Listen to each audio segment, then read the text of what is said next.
My name is Liam Murphy. I'm a partner at Hayes Commercial Real Estate and lead our National Corporate Tenant Representation team.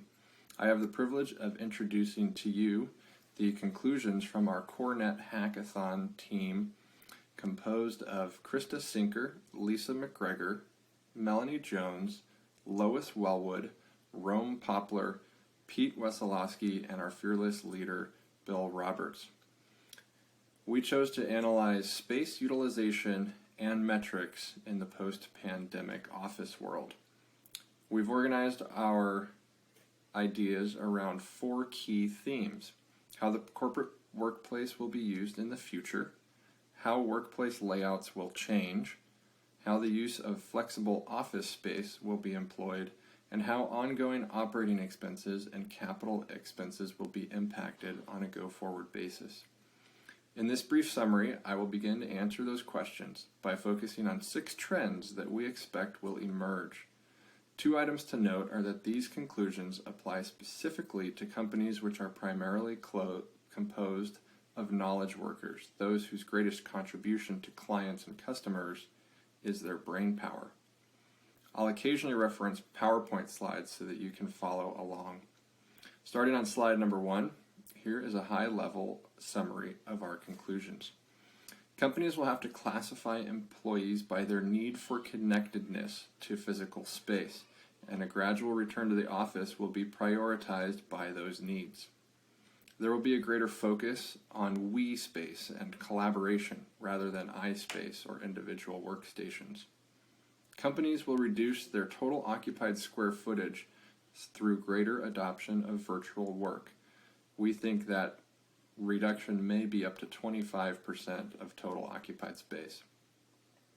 There will be a tendency toward hub and spoke models rather than bringing all employees to a corporate campus. Operating expenses and capital expenses will both increase on a per square foot basis.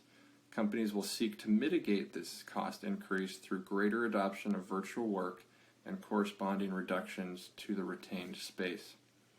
Lastly, negotiating leverage will shift toward tenants. Many users will use this opportunity to gain shorter lease terms, while others may push for higher tenant improvement allowances from their landlords. Moving to our PowerPoint slides 2 and 3, and the question of how the corporate office will be used in the future.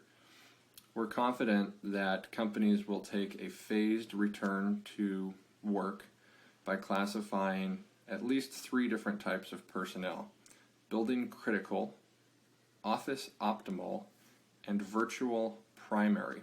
More details on those definitions are in our slides. Additionally, companies will have to analyze their space based on 4 separate criteria. The first is amenities, which include lobbies, circulation space such as elevators, food service, conference and training facilities, etc. The second definition is community-based spaces. This could be a variety of co-creation spaces for large or mid-sized gathering. Third would be group spaces. This is small breakout sections for 2 to 4 to 6 team members. And lastly, individual space. This segues nicely into our second topic: how will workplace layouts change? You can see PowerPoints 4 through 6. As noted earlier, a much greater allocation will be given to we space rather than individual spaces.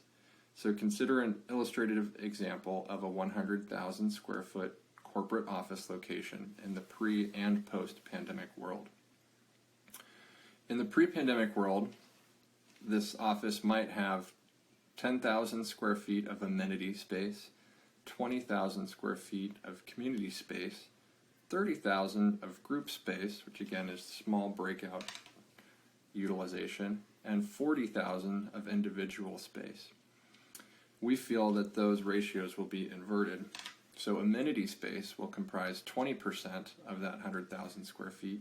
Community space will take up approximately 40,000 of the 100,000 square feet. Group space will be reduced to 20,000 square feet, and individual space will comprise only an additional 20,000 feet. So, while there will be fewer employees on site at a given time, more of these employees will be utilizing areas typically associated with community or amenity spaces that facilitate collaboration and provide an environment that cannot be replicated from a home or virtual office. Think large team building activities, strategy sessions, client meetings. The office will be used to communicate the organization's culture and brand to both employees and clients. This leads us to our third topic: how will leasing strategies and the use of flexible space change? You can find this information on PowerPoint, page number 7. There certainly will be many changes to leasing strategies. One that we think will be particularly impactful is the hub and spoke model. So the core office or hub will be the traditional office, while the flex office will be the spoke, and serve to provide needed portfolio flexibility to serve the office optimal workers, as well as creating a new segment of employees deemed work from near home employees. Work from near home employees. These employees would enjoy shorter commutes and less dense work environments in company-provided flexible space. In fact, we expect that 30% of all office space will be flex space by 2030. With that said, we expect that most companies will insource this flex space and create their own remote and flexible working programs rather than outsourcing that to WeWork, Regus, or similar third-party providers over whom the organization would have limited control for branding, sanitization, and other organizational priorities. So consider the previously described 100,000 square foot corporate office. That most likely will be reshaped into a core office with approximately 50,000 square feet. The company will then acquire approximately 25,000 square feet of satellite or flex space in one or more spoke locations. Those spoke locations will be in closer proximity to employees and will likely be less expensive than the prime downtown locations. Our fourth topic was how are ongoing operating expenses and capital expenses going to be impacted? Well, the answer is on a per square foot basis, they're going up. We think that both operating expenses and capital expenses will go up by approximately 25% per square foot. Why is that? Well, new health protocols will be in place and much more attention will be paid to wellness and to spacing and to a thoughtful design of every single surface.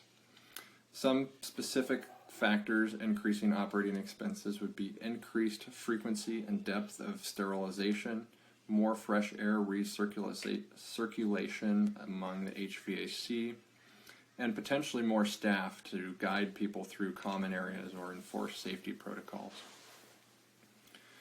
Factors that will increase capital expenses are additional sensors, no-touch technology on doors, elevators, lights, additional hygiene products, potentially even the installation of UV lighting in break areas or kitchenettes, as well as a likely increase in construction costs, as construction companies also need to be mindful of employee safety and spacing.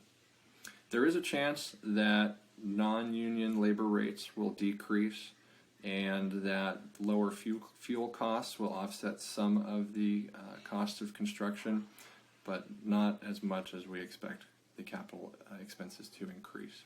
So, in a nutshell, companies will be reducing their total square footage by 25%, which will almost exactly offset the per square foot cost increases in both operating expenses and capital expenses.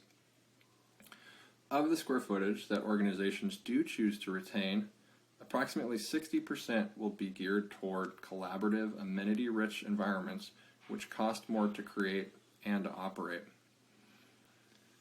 The saving grace is that negotiating leverage will shift towards tenants for the next 2 to 3 years, so they may convince landlords to cover more of those costs than they might otherwise have in 2019. In short, we expect the impact on P&L and balance sheets to be approximately even. Good luck and stay safe.